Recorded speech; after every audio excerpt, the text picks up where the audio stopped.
अस्सलामुअलैकुम वरहमतुल्लाहि वबरकातुहू। बिस्मिल्लाहिर्रहमानिर्रहीम। रब्बि इश्रह ली सदरी वयस्सिर ली अमरी वहलुल उक़दतम मिन लिसानी यफ़क़हू क़ौली। छोटे हैं मगर हौसले हम सबसे बड़े हैं, दुश्मन के सामने भी वो डट के खड़े हैं।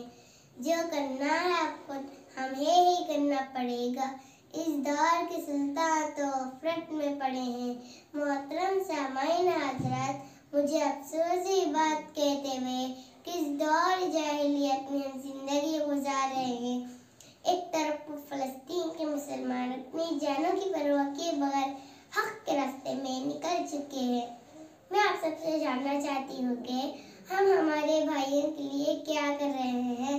हम सीज़ फायर की डिमांड दूसरों से क्यों कर रहे हैं? हम खुद मैदान में क्यों नहीं उतर रहे हैं? खुद को आयशा के रसूल कहने वाले तो बहुत थे, लेकिन इस कुर्बे क़यामत में कहाँ है वो उमर फारूक जैसे खलीफा, खालिद बिन वलीद जैसे कमांडर, अबू ज़र ग़फ़ारी जैसे सहाबी नहीं है, क्योंकि हम दुश्मनों के रास्ते पर चल रहे हैं, अब वेस्टर्न होते जा रहे हैं। याद रखें, हम मोहम्मद मुस्तफ़ा सल्लल्लाहु अलैहि वसल्लम के उम्मती हैं, जिन्होंने 1400 साल पहले हमारे लिए रो रो कर दुआएं की। अजीज सामाईन हज़रात, क़ाल रसूलुल्लाह सल्लल्लाहु अलैहि वसल्लम, अल मुस्लिम अख़ुल मुस्लिम। मोहम्मद मुस्तफ़ा सल्लल्लाहु अलैहि वसल्लम ने फरमाया, मुसलमान मुसलमान का भाई है।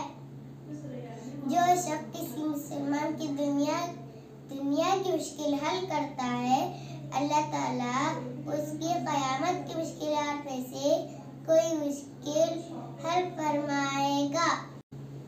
लेकिन आज का मुसलमान एक दूसरे के दुश्मन बनते जा रहे हैं। एक होने की वजह कहीं फ़िरक़ों में बंट गए हैं।